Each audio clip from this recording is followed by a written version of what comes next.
BRS party 25వ వార్షికోత్సవ సభ లేకపోతే రజతోత్సవ సభ అని చెప్పేసి మంచిగా BRS media, BRS influencers, BRS wall writings అన్నీ కూడా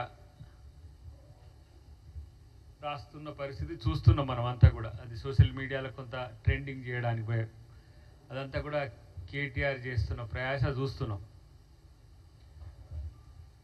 ఒక ప్రశ్న ఏంటంటే, బీఆర్ఎస్కు 25 సంవత్సరాల, టీఆర్ఎస్కి 25 సంవత్సరాల? అంటే బీఆర్ఎస్ పార్టీ వచ్చైతే 2-3 సంవత్సరాలు అవుతున్నట్టుగానే అందరికీ తెలుసు. కానీ బీఆర్ఎస్ పార్టీ రజతోత్సవ సభ అని రాసుకోవడం అనేది అంటే దేనికి సంకేతం? ఇది అంటే జనాలను పిచ్చోళ్ళని చేయడమా? నాకు తెలిసి అయితే టీఆర్ఎస్ 2001లో పుట్టింది. టీఆర్ఎస్ లేదు తెలంగాణలో.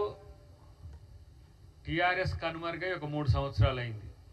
ఎందుకంటే టీఆర్ఎస్ అనే పార్టీ లేకుండా బీఆర్ఎస్ అయింది.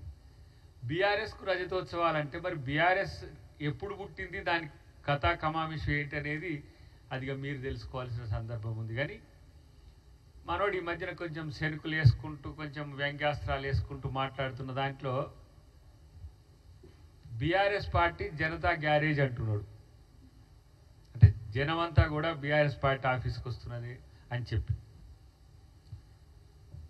అంటే మరి మనోనికి ఈ సబ్జెక్ట్ ఇచ్చేటోళ్ళు ఎవరో, ఉప్పందించేటోళ్ళు ఎవరో, లేకపోతే ఈ సబ్జెక్ట్ మాట్లాడడం అంటోళ్ళు ఎవరో, కానీ ఆ జనతా గ్యారేజ్ సినిమాలో మోహన్ లాల్ కొడుకే విలన్. మరి ఇప్పుడు కేసీఆర్ కొడుకే విలనా ఈ బీఆర్ఎస్ జనతా గ్యారేజ్లో? దాంట్లో తండ్రి కొడుకు విలన్ అయితే చంపిస్తాడు. అసలు ఏం పోలికరా బాబు ఇదంతా? నాకు అర్థం కావట్లేదు. ఒక కంటెంట్ మనం మాట్లాడేటప్పుడు దాంట్లో ఉండే వాస్తవాలు ఏంటి, దాంట్లో ఉన్న అంశం ఏంటనేది కనీసం గుర్తుపట్టకుండా మనోడు జనతా గ్యారేజ్, మాది బీజేపీ జనతా గ్యారేజ్ అంటున్నాడు. జనతా గ్యారేజ్లో మరి ఆ జనతా గ్యారేజ్ ఓనర్ కొడుకు విలన్. మరి ఇప్పుడు కేటీఆర్ విలనేనా? కేటీఆర్ విలన్ అనుకొని జనతా గ్యారేజ్ అంటున్నారా? ఇలా అపోజిషన్ పార్టీలో ఉన్నప్పుడు అపోజిషన్ పార్టీ లీడర్ ఎట్లా కొట్లాడతారంటే గతంలో మా రేవంత్ రెడ్డి గారు కొట్లాడినట్టు కొట్లాడతారు. మీ గజ్వేల్ నడిగడ్డకు వచ్చి గర్జించిన రేవంత్ రెడ్డి గారి సింహగర్జన ఒకసారి చూస్తే అది ప్రతిపక్షంలో ఉన్నప్పుడు ప్రజల పక్షాన ఉండి కొట్లాడే నాయకుడు చేసే పద్ధతి అది. దళిత గిరిజన దండోరా, లేకపోతే నిరుద్యోగ గర్జన, ఇట్లాంటి సమస్యల మీద నేరుగా ప్రతిపక్షంలో ఉండే అధ్యక్ష హోదాలో ఉన్న నాయకుడు కానీ, లేదంటే విపక్షంలో ఉన్న ఆ రోజు మీరు సిఎల్పి లేకుండా చేసినా కూడా బట్టి విక్రమార్క గారు ఆ రోజు మా పార్టీ నాయకుడు.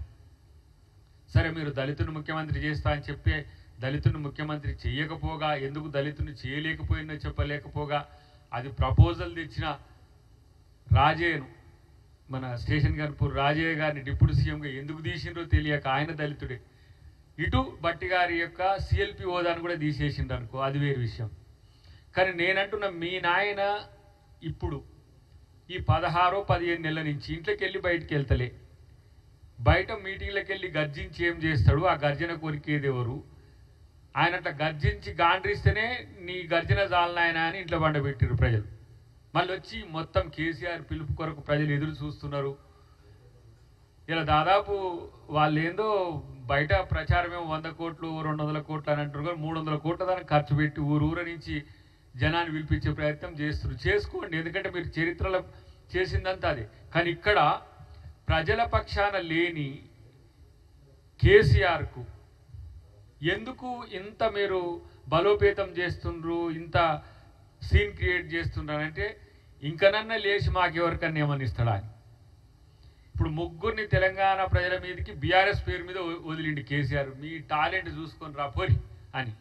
ఇప్పుడు హరీష్ రావు ఒక కథ, కేటీఆర్ ఒక కథ, కవిత ఒక కథ, రోజుకు 3 కథలు వినలేక తెలంగాణ జస్తున్నది ఇప్పటికి. ఇక మళ్ళీ మెయ్యొచ్చేం కథ చెప్తాడు. చెప్పిందే కదా.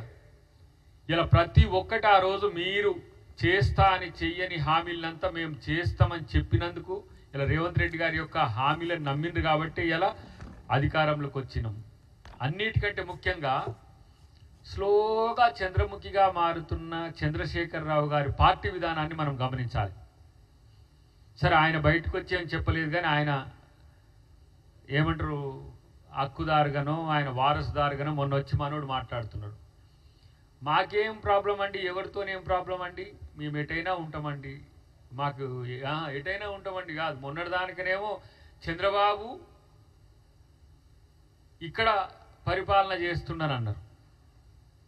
చంద్రబాబే తెలంగాణలో రేవంత్ రెడ్డి గారిని నడిపిస్తున్నాను అన్నారు.